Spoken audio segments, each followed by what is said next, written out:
बिस्मिल्लाहिर्रहमानिर्रहीम, अस्सलाम वालेकुम रहमतुल्लाहि व बरकातहू। सैयद शारिक वक़ार अपने यूट्यूब चैनल के प्रोग्राम बजट टॉक के साथ आज हमारे गेस्ट हैं जनाब मोहम्मद मियां रमजान साहब।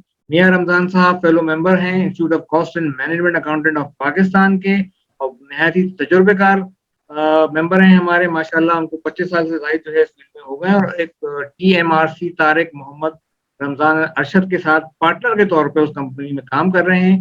ये एक CMA प्रैक्टिस की cost and management accountant practice की एक बहुत बड़ी फर्म है, बल्कि मेरा ख्याल है ICMA के अंदर सबसे बड़ी फर्म है जो अक्रॉस पाकिस्तान काम कर रही है और इसके अलावा दुबई में भी इनके ऑफिस मौजूद हैं। Very warm welcome Mian Ramzan sahab, आपने हमारे लिए थैंक यू वक्त निकाला। Thank you so much Shariq Waqar sahab for having me with you on this budget topic which is really very important in nowadays.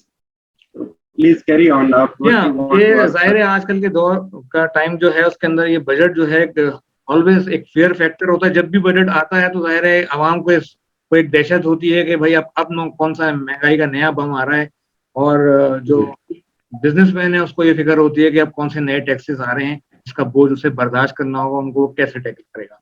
तो रमजान साहब की तरफ आते हैं। रमजान साहब कैसे देख रहे हैं 60 ट्रिलियन का टारगेट के लिए कहा जा रहा है, बहुत एग्रेसिव टारगेट है, और 2 ट्रिलियन जो है वो नॉन रेवेन्यू जो इनका नॉन टैक्स एक्सपेंडिचर जो रेवेन्यू इनको मिलेगा वो मिलकर 9 ट्रिलियन हो जाता है। तो वो आप कैसे देखते हैं कि यार ये टारगेट जो है वो अग्रेसिव है, ये कागज पे ही रहेगा या हमें कोई मिनी बजट आता हुआ लग रहा है? शारिक वकार साहब, जो टारगेट है मेरे हिसाब से कोई इतना बहुत ज्यादा हार्ड टारगेट नहीं है।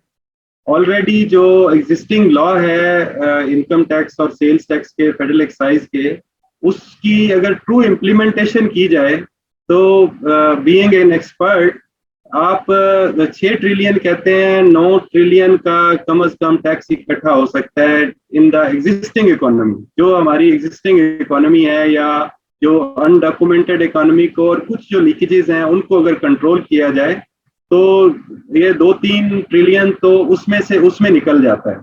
तो उसकी अगर इम्प्लीमेंटेशन अगर ईमानदारी से की जाए, और इसमें सबसे पहला स्टेप है वो है हमारी इंपोर्ट्स की सही असेसमेंट एंड वैल्यूएशन।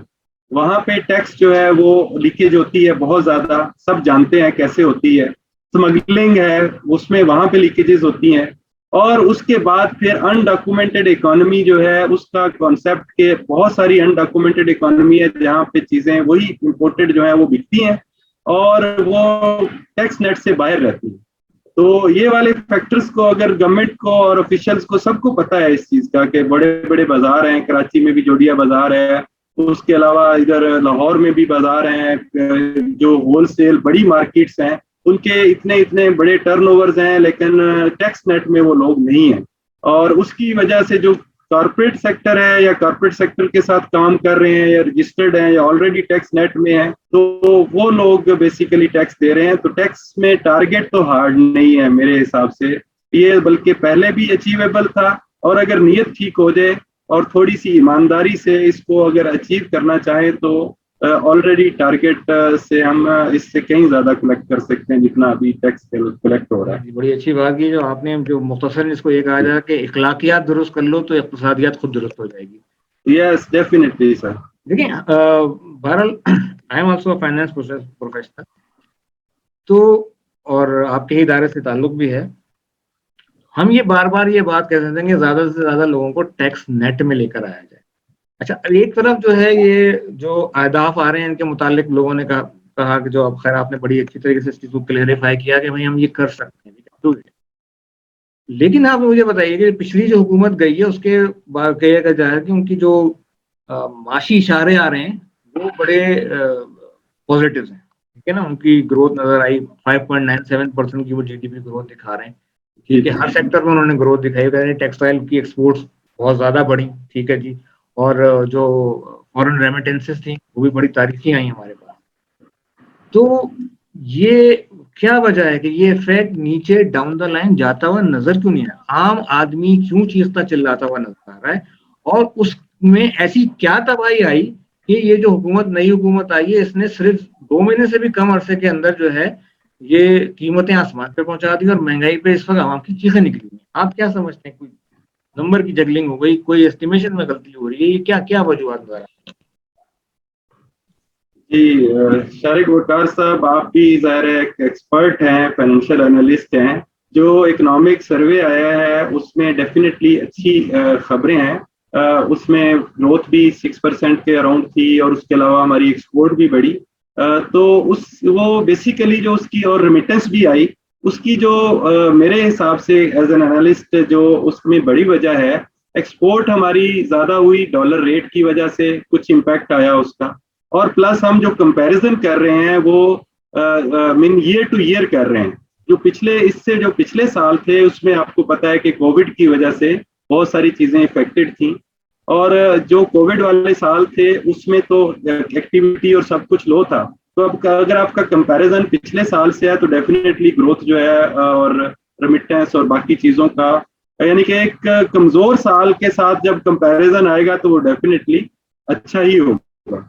एक तो उसका ये फैक्टर है। दूसरा मैंने डॉलर रेट का बताया कि हम पाकिस्तान में डॉलर रेट को नहीं कंट्रोल कर सके ड्यू टू द रीजन कि हमारी एक्सपोर्ट्स जो थी वो थोड़ी सी बड़ी हैं, बट आप इंपोर्ट देखें कितनी है, आप इंपोर्ट का देखें कि उसमें कितने परसेंट इंक्रीज हुआ है। और हमने जो लोकल मैन्युफैक्चरिंग थी या लोकल कारोबार था, आप कहते हैं आम आदमी तक इफेक्ट क्यों नहीं हुआ, उसकी वजह ये हुई कि लोकल मैन्युफैक्चरिंग और लोकल जो कारोबार था उसमें बहुत ज्यादा तरक्की नहीं हुई है। हम इंपोर्ट करके बेचने वाले बन गए। और एक क्लास हमारी ऐसी है जो कि शुरू से ही अमीर क्लास है, एलीट क्लास है। उनकी कंजम्पशन जो है वो तो ज़ाहिर है एक कैपिटलिस्टिक इकोनॉमी में जैसे होता है कि गरीब जो है वो गरीब तर ही होता है, क्योंकि रिसोर्सेज जो है वो कुमुलेट हो जाते हैं टू द फ्यू। बहुत कम लोगों पे, यानी कि कम लोगों पे वो रिसोर्सेज सारे कुमुलेट हो गए और यहाँ वहां पे स्पेंडिंग जो है वो बढ़ गई और लग्जरियस आइटम की बढ़ गई।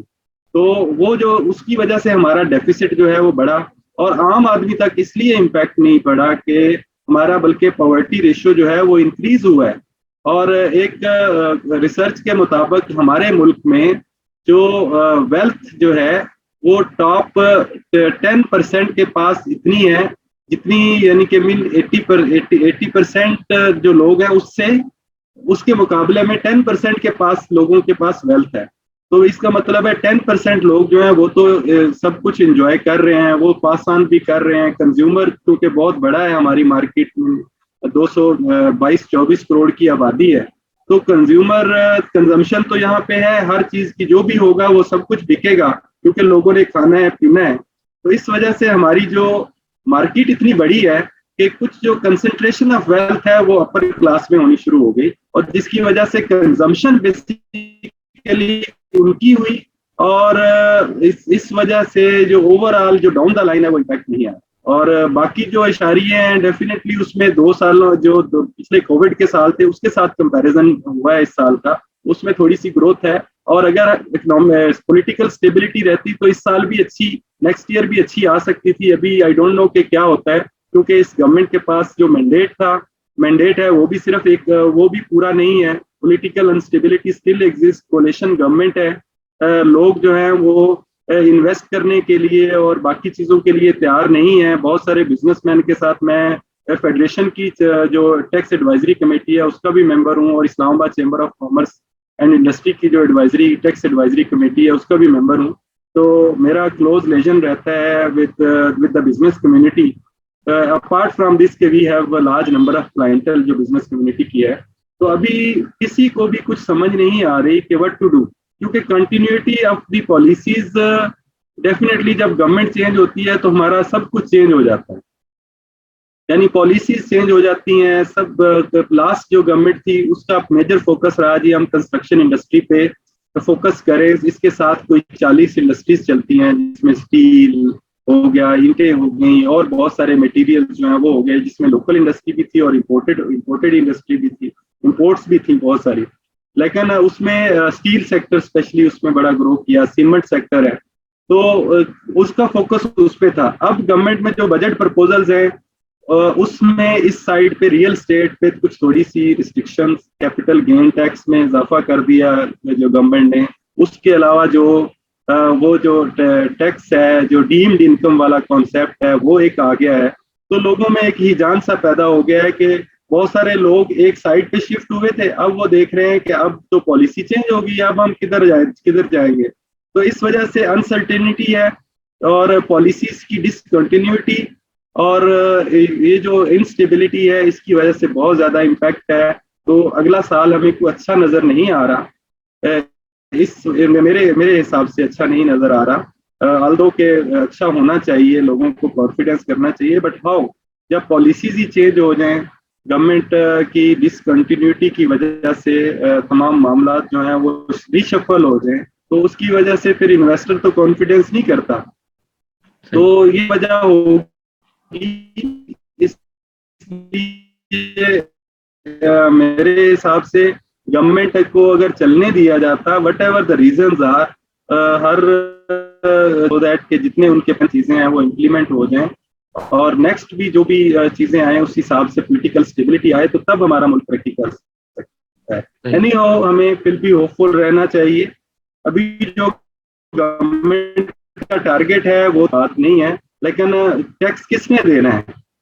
टैक्स देना है जब लोकल कारोबार चलेगा, और कारोबार में अगर लोगों का कॉन्फिडेंस शेक होगा तो डेफिनेटली फिर इम्पैक्ट होता है उसमें। तो this is my point of view on your point के हमारी पिछली ग्रोथ अच्छी थी और अभी जो है वो क्या सिलसिला होगा, इसके बारे में जो मैंने बयान किया है उसको आप समझ सकते। जबरदस्त। अच्छा, अब इस तरफ आते हैं कि टैक्स में अभी जो बजट के अंदर सैलरीड क्लास के लिए बड़ा उस पर डिबेट भी पड़ी हुई है, IMF उसको रिजेक्ट करता हुआ नजर आ रहा है, जो खबरें आ रही कि सैलरीड क्लास को जो थ्रेशोल्ड था वो 6 लाख से 12 लाख पे लेके गए, एग्जेम्पशन जो दी गई कि उनके ऊपर 12 लाख तक के जो लोग होंगे उन पर 100 रुपया से तकरीबन खत्म ही हो गया उससे टैक्स। और फिर लेकिन शायद उसकी IMF को एक्सेप्टेंस नजर नहीं आती है। तो किस नजर से देखते हैं? दूसरी तरफ, एक तरफ आप भी इस बात पे कमिटेड हैं कि 7 ट्रिलियन का टारगेट है, ये अचीवेबल है अब, और उसके बाद आप कह रहे हो कि एक बहुत बड़ा तबका जो है जिसकी लाख रुपए से या कुछ कम के अंदर नहीं, आप कहते हो तो जीरो कर, तो आपको तो 7,000 अरब का टारगेट भी पूरा करना है और इसको भी कर रहे हैं। कैसे, किस नजर से देखेंगे? Is a good decision? Sir, इसमें जो 12 लाख तक की इनकम वाला जो टैक्स स्लैब है ना, जी जी, इसमें आप देखें कि सैलरीड क्लास के टैक्स पेयर्स कितने हैं जी। जो 3 मिलियन टोटल टैक्स पेयर है, जिसमें से अराउंड जो 1 मिलियन प्लस हैं वो सैलरीड क्लास है, ठीक है। और 1 मिलियन में से फिर जो 12 लाख से कम वाले हैं वो अराउंड होंगे 6 लाख। ये मेरा एक एस्टिमेट है, 6 लाख टैक्स पेयर होंगे जो 12 लाख से कम वाले हैं। और उसमें भी अगर हम उसकी एवरेज इनकम निकालें तो 12 लाख से फिर जो 8 लाख या 6 लाख से 7 लाख से 12 लाख वाले जो हैं वो कोई 4 लाख रह जाते हैं मेरे एस्टिमेट के मुताबिक।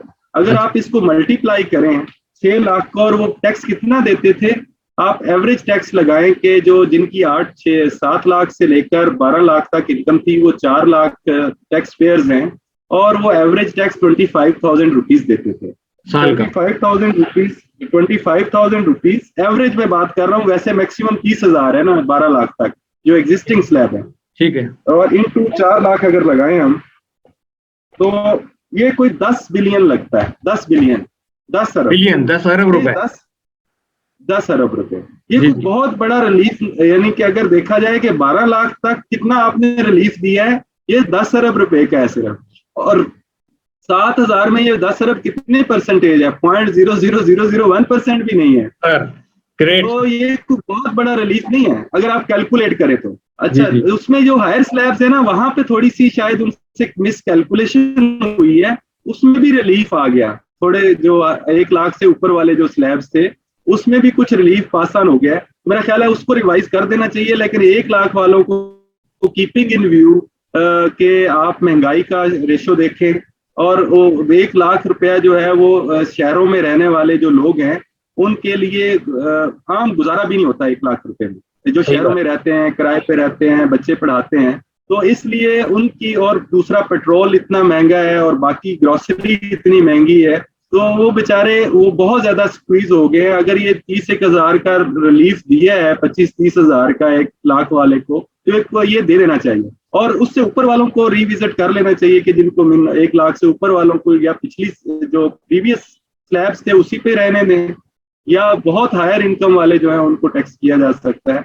तो ये कहते हैं कि बहुत बड़ा इम्पैक्ट अगर आप कहें तो इतना ज्यादा नहीं है। अगर 1 लाख तक वालों को रिलीफ रिटेन भी रहता है तो that would not be a big impact, जो कि 7,000 अरब का 10 अरब कितना परसेंट है, यू नो बेटर के, इसका कोई बहुत बड़ा इम्पैक्ट नहीं होगा। नहीं, तो इसका मतलब है कि IMF को ये क्लैरिफिकेशन देनी चाहिए, और ये बड़ी खूबसूरत बात आपने बताई कि क्लैरिफिकेशन देनी चाहिए, टैक्स पेयर को डेटा के साथ देनी चाहिए। हाँ, अगर आप ओवरऑल भी देखें तो मेरे ख्याल 1 से 2% बनेगा, अगर टोटल भी मिला लिया जाए तो बहुत आया तो 4%। इससे ज्यादा कंट्रीब्यूशन सैलरीड क्लास में नहीं है। और 1 लाख से कम वाले का अगर डाटा आप FBR के पास होगा, जो मैंने एस्टिमेट किया है, मैंने एक समझे कि स्टैटिस्टिकल एस्टिमेशन की है कि 4 लाख लोग होंगे जिनके जो 1 लाख तक जिनकी सैलरीज है जो टैक्स देते हैं।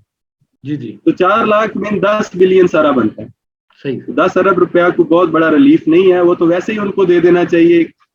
इतना रिलीफ तो उनका हक बनता है कि जितना आपने पेट्रोल महंगा कर दिया है और बाकी चीजें जितनी महंगी हो गई हैं, तो उनको बेचारों को सांस लेने के लिए चले इतना ही रिलीफ। बात 30,000 भी बहुत बड़ी चीज नहीं है। अगर वो 30,000 पहले 25,000 टैक्स देते थे, 25 से 30,000, तो अगर नहीं देंगे तो गवर्नमेंट को कोई फर्क नहीं पड़ेगा। गवर्नमेंट के 7,000 अरब में 7 ट्रिलियन में कोई इतनी बड़ी अमाउंट नहीं होगी। हाँ, उनके खजाने में कुछ नहीं आएगा। लेकिन बल्कि इसका एक फायदा ये हो सकता है कि अगर 10 अरब रुपया जो लोगों को बच रहा है वो उसको खर्च तो करेंगे ना, तो इनडायरेक्ट टैक्स तो मिल ही जाएगा। यहाँ तो अगर आप ऐसे जो बिलो टैक्सेबल लिमिट है, यानी कि 25,000 रुपए कमाने वाला 10,000 रुपए कमाने वाला भी है, वो भी मोबाइल का एक कार्ड तो खरीदता ही है, तो उस पर तो टैक्स कट ही जाता है। आज मुझे इत्तला मिली है कि अब जो 100 रुपए के कार्ड के ऊपर जो है कुछ अर्से के बाद जो है जज़ाक अल्लाह का मैसेज आएगा ऑन द लेटर नोट, तो उसमें भी 45 रुपए टैक्स कट जाया करेगा। तो इनडायरेक्टली तो टैक्स पहुंचना, तो ये एक बार बहुत अच्छा डिसीजन था, और मैं तो इस पे बिलीव करता हूँ 0 ही कर दो ताकि ये लोग ज्यादा से ज्यादा खर्च करें। आपने जो कहा 1 लाख वालों को रिलीफ देना चाहिए, 1 लाख से कम वालों को, और उससे कोई बड़ा इम्पैक्ट नहीं है। नहीं, ये बहुत वैल्यूबल, आपका बहुत वैल्यूबल इनपुट है, और मेरा ख्याल है इसको आगे जाना चाहिए और अब इख्तियार को इसके ऊपर काम भी करना चाहिए। आते हैं कि बैक टू डॉलर रेट।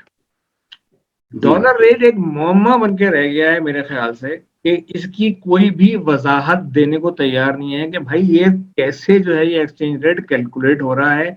ना स्टेट बैंक की तरफ से कोई क्लैरिफिकेशन आती है, और आपने क्योंकि फ्लोटिंग रेट डाल दिया है बेस्ड ऑन के जी तलब और रसद के ऊपर, ठीक है, और वो जो है वो आसमान से बातें कर रहा है सारे। तो कभी हमारे पास उसका रियल आ जाता है, रियल इफेक्टिव एक्सचेंज रेट वगैरह वगैरह, और सब जो है एक हवाई फायर मार के निकल जाते हैं। 160 होना चाहिए, कोई 140 कहते हैं। क्या देख रहे हैं भाई, ये सब सिर्फ एक आर्टिफिशियल रेट है, इसके कोई बेसिस है? सर अभी जो डॉलर कंट्रोल में नहीं आ रहा, एक तो खैर हमारा बजट डेफिसिट और जो फॉरेन बैलेंस ऑफ पेमेंट है वो डेफिनेटली खराब है, शुरू से ही खराब है। लेकिन पिछले सालों में 1-2 सालों में क्योंकि लोकल प्रोडक्शन नहीं हुई, इम्पोर्टेड सारी चीजें आई, और उसके अलावा लग्जरियस आइटम, और उस पर स्पेशली गाड़ियां अगर आप देखें पिछले 2-3 सालों में बहुत ज्यादा आई, और हम हर चीज पे तो इम्पोर्ट पे चल रहे हैं। और उसके अलावा सर बैलेंस ऑफ पेमेंट ज़्यादा डिस्टर्ब हुआ, जो रशिया की जो वॉर चल रही है उसकी वजह से। आप जो ओपेक कंट्रीज हैं, जो पेट्रोल की प्राइसेस हैं, उसकी वजह से भी हमारा बैलेंस ऑफ पेमेंट जो है वो बहुत ज़्यादा ख़राब हुआ। तो हमारी जो डॉलर रेट है वो डायरेक्टली इम्पैक्ट करता है बैलेंस ऑफ पेमेंट की वजह से, कि हमारे पास हमने सब कुछ तो बाहर से मंगवाया है, सब कुछ बाहर पेमेंट कर रहे हैं, पेट्रोल, चाय, और उसके अलावा बाकी भी बहुत सारे लग्जरियस आइटम्स, बहुत सारे जो मैंने आपको बताया कि जो 10% क्लास है हमारी, वो भी सारी इंपोर्टेड चीज़ें इस्तेमाल करती है। तो जब हम इंपोर्ट पे इतना रिलाई करेंगे, और लोकल इंडस्ट्री में लोकल में क्वालिटी का भी इशू है वैसे, तो जब हम रिलाई इतना इंपोर्ट्स पे करेंगे, इंपोर्टेड आइटम्स पे करेंगे, बैलेंस ऑफ पेमेंट हमारा खराब होगा, तो डेफिनेटली फिर डॉलर कैसे कंट्रोल में आएगा। और तीसरी चीज़ उसमें इंस्टेबिलिटी है, कि इंस्टेबिलिटी की वजह से फिर लोकल प्रोडक्शन, लोकल चीज़ें, और आपके बिजली की शॉर्टेज, हर चीज़ एक विशियस सर्कल में फंसी हुई है कि हम बिजली पैदा नहीं कर सके क्योंकि पेट्रोल से पैदा करनी है, फ्यूल से पैदा करनी है। फ्यूल जो है वो इसलिए नहीं डाल सकते कि वो महंगा पड़ रहा है। महंगा पड़ रहा है तो उधर बिजली के रेट्स जो है उसमें सब्सिडी देनी पड़ती है, वरना कंज्यूमर इफेक्ट होता है। तो बहुत बड़ा एक विशियस सर्कल बन गया हुआ है। इस विशियस सर्कल से निकलने के लिए थोड़ी सी स्टेबिलिटी आनी चाहिए। गवर्नमेंट जो है वो खैर स्टेप्स ले रही है, बट एक साल और इसमें आपको पता है कि इलेक्शन जो है वो नहीं नेक्स्ट ईयर होंगे, और देन कोई पॉलिटिकल गवर्नमेंट बनेगी और उसके बाद फिर स्टेबिलिटी शुरू होगी। तो 1-2 साल मुझे नहीं लगता कि हम बहुत ज्यादा अच्छी पोजीशन में होंगे। फिर भी लीडरशिप को चाहिए और के लोगों को हौसला दे, इन्वेस्टर्स को प्रमोट करे, जिस तरीके से भी काम कर रहे हैं करने दे, उनको ईज दे, कॉन्फिडेंस दे। तो लोग यहाँ पे जो सरमायाकार है, सरमायादार है, वो बेसिकली उसको साथ मिला के इस मुल्क को उनसे रिक्वेस्ट की जाए कि भाई आप इधर ही कारोबार करें, इस मुल्क का कुछ सोचें। और पाकिस्तान की तमाम बिजनेस कम्युनिटी जो है, चैम्बर्स है, federation of chamber of commerce and industry है, उनकी लीडरशिप के साथ मिल के गवर्नमेंट को काम करना चाहिए, सो दैट कि हमारे इन्वेस्टर का पैसा यहाँ से बाहर ना जाए और बैंकों में ना पड़ा रहे, वो इन्वेस्ट हो और खर्च हो, जिसकी वजह से गरीबों को रोजगार भी मिले और लोकल प्रोडक्शन भी हो, और उसके साथ साथ फिर देन ग्रोथ जो है। बेहतरीन। रमजान साहब, एक सवाल मैं आपसे करना चाहूंगा। पाकिस्तान में माशाल्लाह अकाउंटिंग के 2 बहुत जायंट इदारे हैं, institute of chartered accountant of Pakistan, cost and management accountant Pakistan, और आजकल उसको चार्टर्ड भी कहा जा रहा है। 73 ईयर्स हो गए दोनों इदारों को भी वजूद में आए हुए। हम 72वीं सालगिरह हमने भी मना ली अभी। तो मैं ये पूछना चाहूंगा वजह क्या है पाकिस्तान में आज तक टैक्सेशन का अच्छा निजाम नहीं बन सका। हर दफा बजट में नए टैक्सेस का बजट, कोई भी नए टैक्स, हमें ज्यादा से ज्यादा लोगों को टैक्स नेट में लाना है। हम हर साल जब भी पोस्ट बजट या प्री बजट सेमिनार सुनते हैं, वो यही बातें, हमारी बजट में एक रिवायती बहस जरूर होती है। आप मगरब में भी चले जाएं, आप भी माशाल्लाह जाते रहते हैं, ओवरसीज भी काम करते हैं, आप वहां पे कोई चीज खरीदें, ठीक है ना, यूके में कोई चीज खरीदें, इफ आई एम रॉन्ग तो मुझे करेक्ट कीजिएगा, आप वहां के टैक्स पेयर नहीं है, लेकिन वो आपको वहां पे आके एयरपोर्ट पे आके आपके ड्यू पैसे वापस कर देंगे, भाई कि ये आपने लिया था, इस पे ये टैक्स लगा। होता है इस तरह के बहुत सारी जगहों पे, ऑटो पे हो जाता है सब कुछ। तो वहां तो ना कोई रसीद रख रहा है, ना कुछ रख रहा है, सब कुछ ऑटो पे चल रहा है। हमारे यहाँ ये सब कुछ क्या हो रहा है, हम आज तक डॉक्यूमेंट इकोनॉमी, सब लोग पेपरलेस एनवायरनमेंट में चले गए। हम इतने प्रोफेशनल्स पैदा कर दिए हैं और इतने कॉम्पिटेंट लोग हमारे पास मौजूद हैं, हम ये ट्रस्ट, अब ना एफबीआर और अवाम के दरमियान ये ट्रस्ट का गैप क्यों रहा और ये सिस्टम क्यों नहीं बन पाया सर?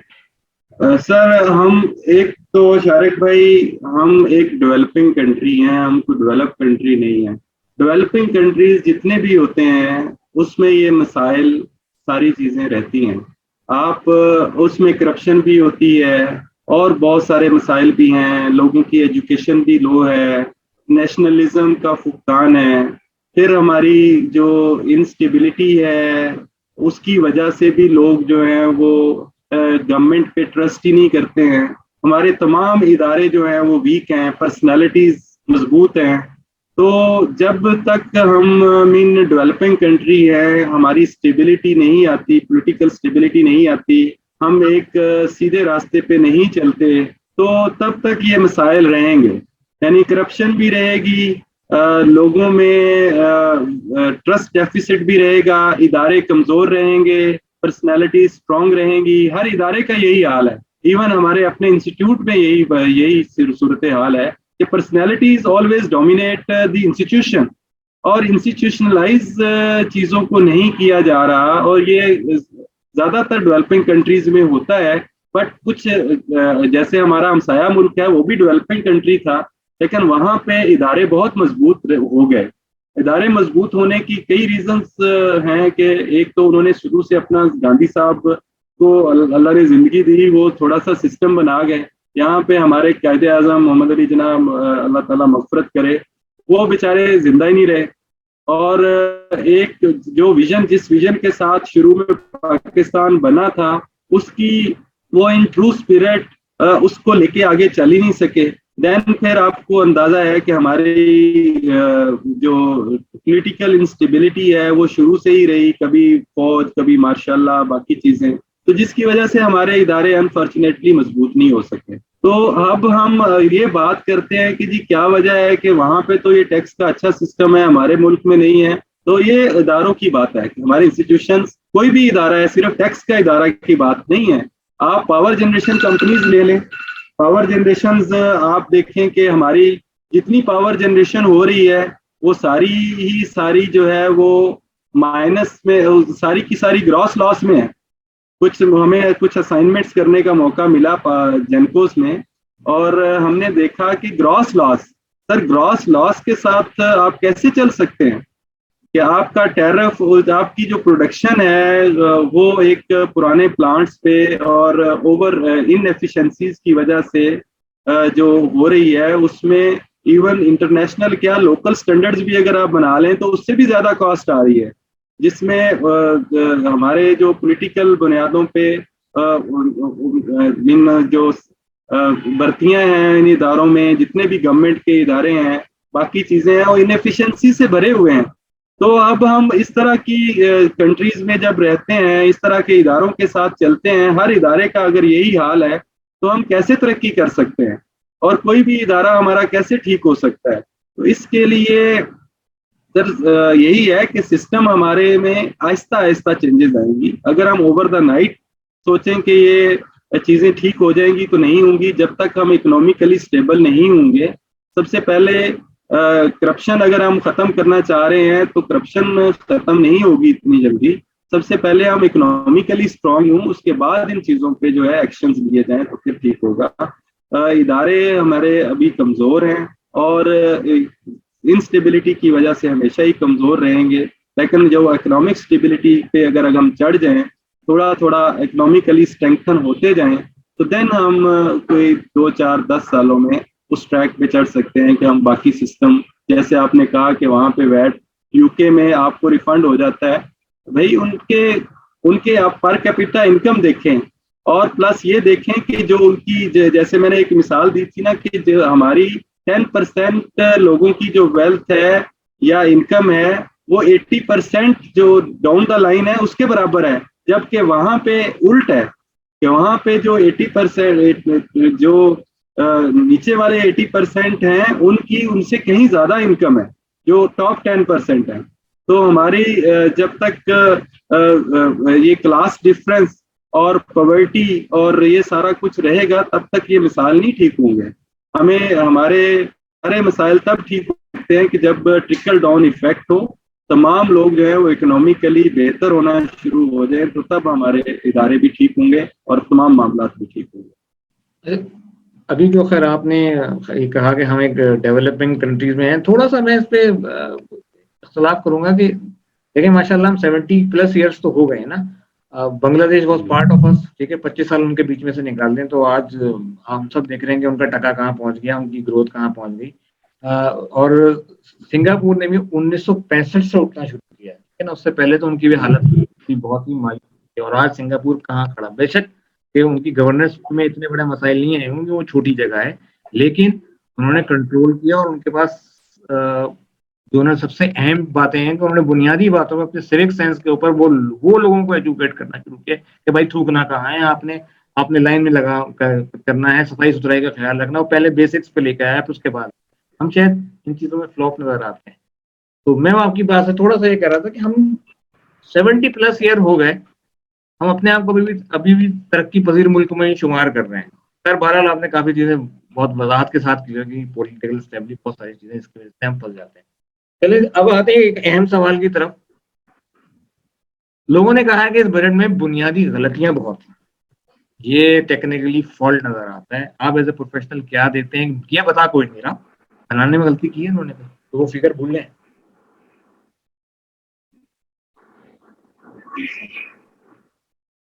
सर बुनियादी जो इसमें बता रहे हैं कि गलतियां हैं, जैसे कुछ कैलकुलेशंस, कुछ जो लाइबिलिटीज हैं उनको काउंट फॉर नहीं हुई, या कुछ मामला ऐसे हैं, थोड़ा सा हेस्ट में बजट बनना है।